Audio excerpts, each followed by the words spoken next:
Teachers and nurses putting government on notice for unpaid wages. Two more shutters cut down by the police. Fire left 50 persons homeless. This is Undiluted News. Mikey Bones reporting. The Jamaica Teachers Association has given the Ministry of Finance 24 hours to resolve the non-payment of outstanding allowances for teachers that was agreed during wage negotiations. The JTA said about 2,000 teachers did not receive their graduate allowance this month, and the teachers are upset over the non-payment. Teachers are also upset about the non-payment of retroactive mileage allowance for April 1st of 2022 to November 30 of 2022. The JTA president also said he was dissatisfied with the pace of salary negotiations for the 2025 to 2028 contract period.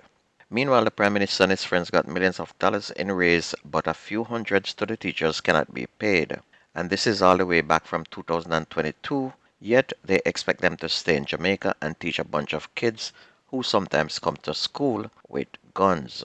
And it's not just teachers, but count the nurses as well, as nurses in the Southern Regional Health Authority are questioning who will foot the bill for late fees they will incur due to late payments of their monthly salary. In a letter yesterday afternoon, SRHA informed nurses of an unexpected delay in payment some employees. The authorities said it is in dialogue with the Finance Ministry of the Ministry of Health to resolve the issue by the latest this morning. President of the Jamaica Enrolled Nurses Association, Claudette Clark-Waugh, said that nurses are annoyed. The St. Andrew South Police have charged a licensed firearm holder in connection with a shooting incident on a bus along Mandela Highway in the vicinity of the 6 Mile Bridge on February 17, in which a forklift operator was seriously wounded.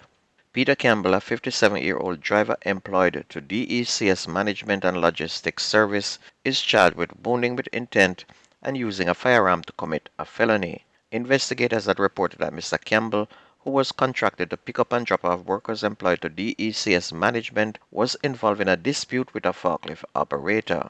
The forklift operator reportedly fell asleep and missed his stop in Portmore in St. Catherine. Realizing he was back on Spanish Town Road, the forklift operator reportedly urged Mr. Campbell to turn the vehicle around, but the driver allegedly refused. And this led to an altercation which escalated when Mr. Campbell pulled his licensed firearm and opened fire on the forklift operator. The operator sustained bullet wounds to his head and upper body. Mr. Campbell, who claimed he was attacked with an object and was acting in self-defense, is represented by attorney Peter Champagne. A major fire on Fleet Street and Lads Lane in downtown Kingston on Monday left more than 50 residents homeless. It's not clear how the fire started, but residents believe it began along Fleet Street and quickly spread to the adjoining Lad Lane. Stuart Beckford, commissioner of the Jamaica Fire Brigade, said the fire brigade was alerted to the blaze sometime before 4 o'clock in the afternoon. 5 units battled the blaze that affected the dwellings, but residents said about 12 homes were gutted by the blaze. Dancehall artist Squash was arrested on several gun-related charges in Florida on Tuesday. The entertainer, whose name is Andre Whitaker, was taken into custody in Miami yesterday according to the Miami-Dade Police Department website. Squash is charged for allegedly being in possession of a short-barrel shotgun, a rifle, and a machine gun, as well as a concealed firearm. Dancehall artist Kiprich, who was charged relative to controversial lyrics contained in a song allegedly endorsing gang violence, is to return to the St. Catherine Parish Court on May 20. The artist, whose real name is Marlon Plunkett, appeared in court last Friday, and he is charged with the use of audio and audiovisual communications to promote criminal activity. Prosecutors revealed that some documents remain outstanding on the case file.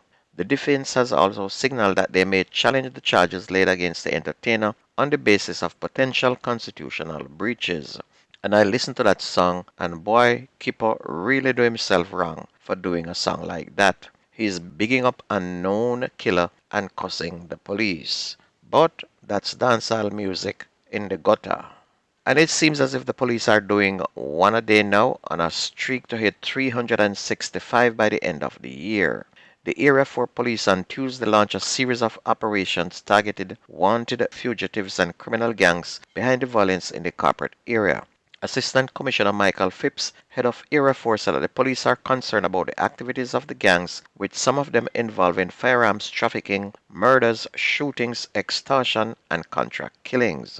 A major police military operation was conducted in Tivoli Gardens yesterday morning as part of the anti-crime crackdown. Camus Dudney, 26-year-old otherwise called Stammer, of Drackett's Place in Tivoli Gardens, was fatally shot during a confrontation with the police. 2 illegal guns and several rounds of ammunition were seized in that operation. ACP Phipps said the police high command is determined to dismantle criminal gangs in the corporate area and bring calm to volatile communities. As such, he said the operational activities will continue across all divisions within Area 4. And you can also make that 2 a day as well, as Rashawn Pattison, who was charged with the 2022 murder of social media influencer Anika Slickiana Townsend, was fatally shot yesterday morning during an alleged confrontation with the police in Hanover. The incident occurred at Dundee Pen. Reports are that on February 2nd, Pattison and other men were taken into custody in relation to planned armed robberies and murders in St. James, Hanover, and other parishes, but they were later released.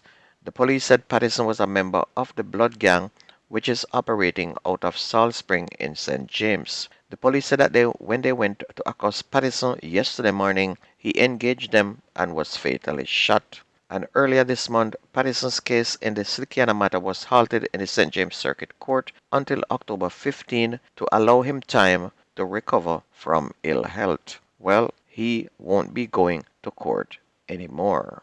On to sports, the World Cup dreams of Jamaica's under-20 reggae girls came to a heartbreaking end when they were held to a 1-all draw by host Nicaragua in their must-win group final round World Cup qualifying match on Monday. Andreen Simmet sent the young reggae girls ahead with a stunning 44th-minute strike as they sought the crucial 3 points needed to advance to the final round of qualifying. And they seemed well on their way to getting the victory, but the Nicaraguans who kept pressing found the equalizer in the 88th minute to Adriana Mongoy. And the result meant that the young reggae girls finished second in the group on 7 points, the same as the Nicaraguans. However, the hosts topped the group with a better goal difference. And the 6 group winners will now join the USA and Mexico in the final round of qualifying. The USA and Mexico were handed byes to the CONCACAF Championships final round. And if you missed the news on this station, please go to YouTube, type in Jamaican Undiluted, listen, like, share, and subscribe. And that's news and sports on your favorite radio station. My name is Mikey Bones. I gone.